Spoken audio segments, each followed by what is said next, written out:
no more. No more. No more excuses. No more, I'll start tomorrow. No more, just this one time. No more accepting the shortfalls of my own will.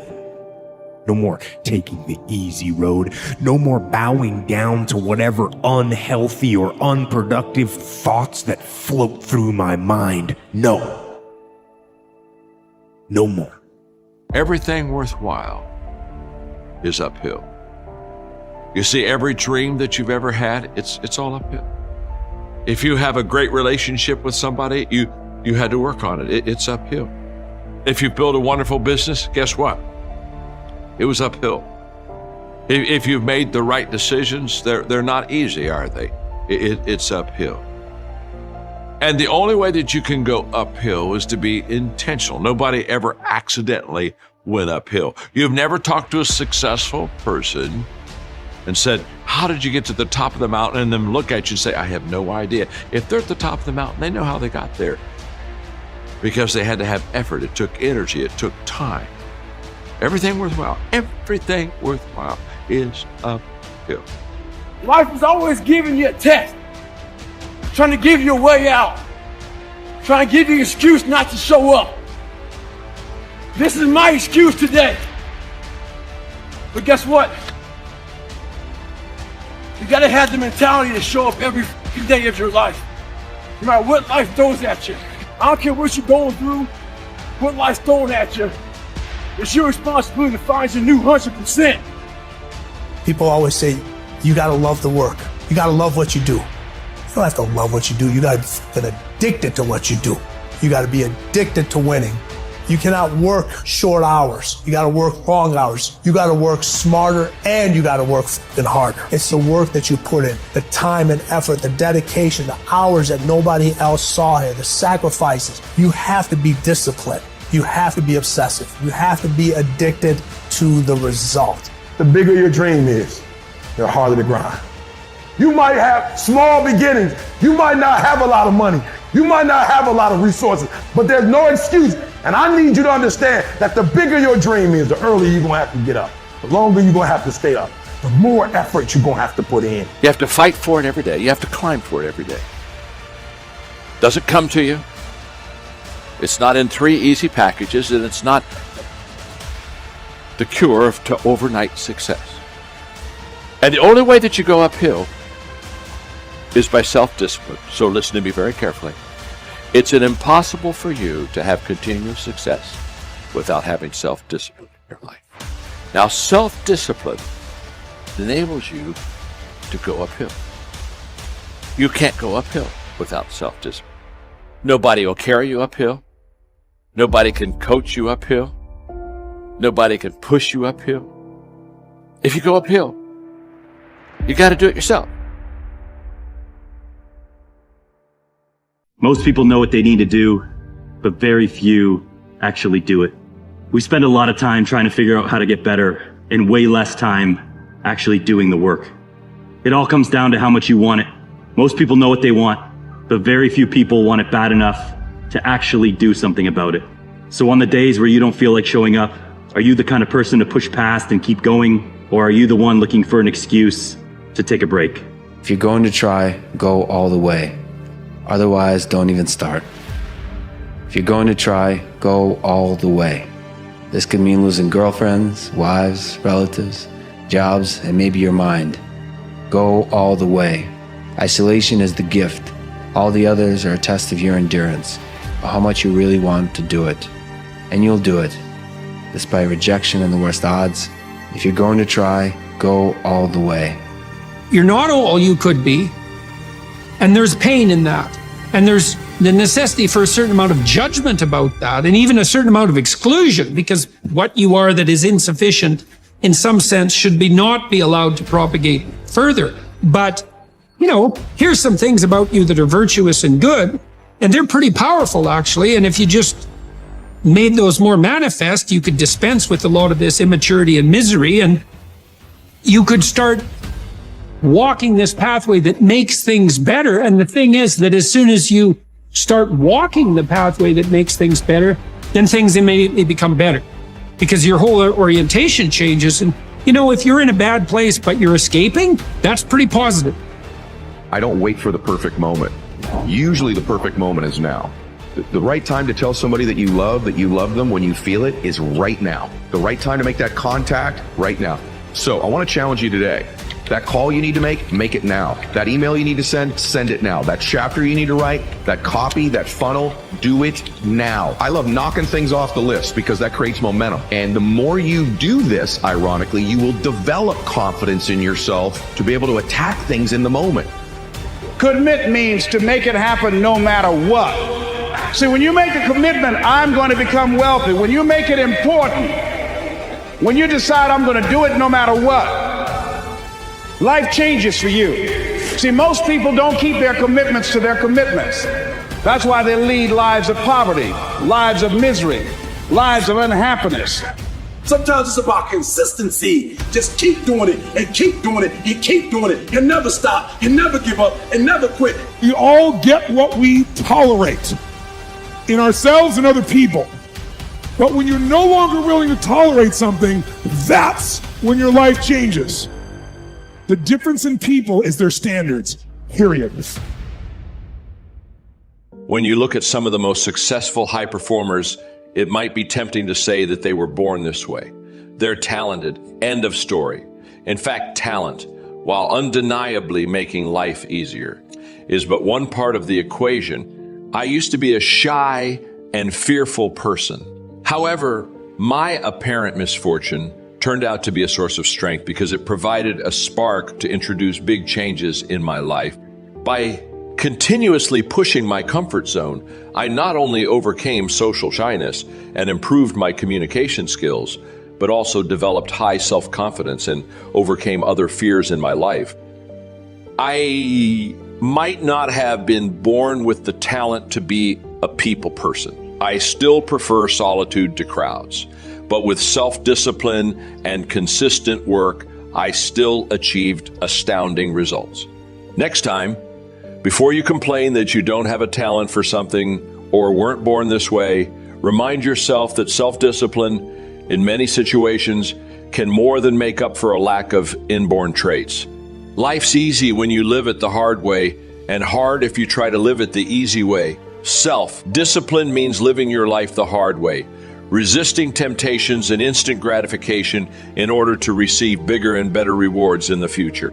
It's certainly easier to avoid all kinds of discomfort and indulge yourself whenever you want, but in the end, all that you get from that approach is fleeting pleasure now at the expense of your future, which otherwise could have been much better. Consider a weak-willed person who, when faced with a challenge, immediately opts out. How likely is this person to achieve anything substantial in life if their primary value is to feel comfortable? How is this person going to manage a crisis that they must face? Even a relatively insignificant problem can become an insurmountable obstacle for a person who's been living a sheltered life and always avoided what's difficult or disagreeable. Now, contrast that with a person who voluntarily makes his or her life harder. They seek out and welcome challenges as opportunities to grow. Each self-imposed affliction strengthens them so that fewer and fewer difficulties in life overwhelm them. Day by day, they immunize themselves against problems, precisely because they seek them out. When life deals them an unexpected blow, they're ready to handle it because, thanks to living their lives the hard way, they're always ready for hardships.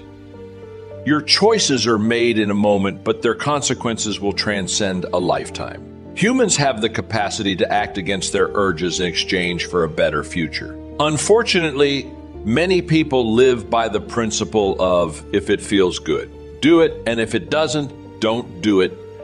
Caving into your temptations whenever you feel them emerge is like relinquishing your humanity in a way. As an intelligent human being, you have an ability, and I dare say an obligation, to make decisions that are based on rational thinking, not on your instincts alone. Strive to be a better human and embrace your humanity by exercising your willpower muscle instead of succumbing to your most primal and least helpful for your long-term goals. Part of the brain, your most primal instincts, may provide temporary comfort, but seldom are good for the long term, except when there is a direct threat to your survival. If you study a subject every day for 1 hour a day, 5 days a week, in 5 years you will become an expert in that area. Some things simply have to be done every day. You know the old saying, an apple a day keeps the doctor away. Well, eating 7 apples all at once isn't going to give you the same benefit. If you want to improve, intentional growth needs to be a habit. A habit is something I do continually, not once in a while. Motivation may get you going, but the positive habits you develop and practice consistently are what keep you improving.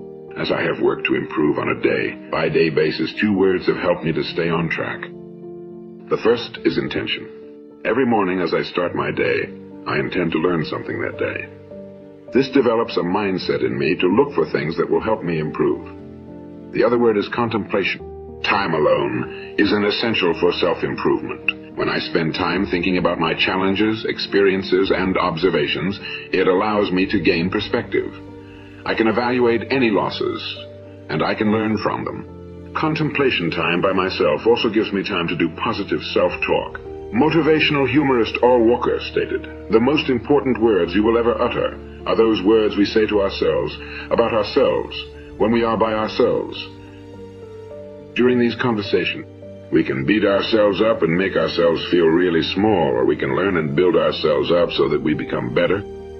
If you want to spend some time each day to try to improve yourself, you might want to begin by asking yourself 3 questions at the end of the day, as I do.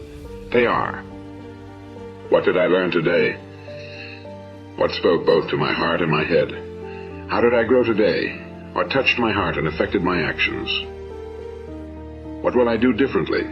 Unless I can state specifically what I plan to do differently, I won't learn anything. One of the things I don't do is compare myself to others during that time. There's a reason for that. My desire is to not become superior to anybody else. I only want to be superior to my former self. Intention and contemplation assist me in doing that.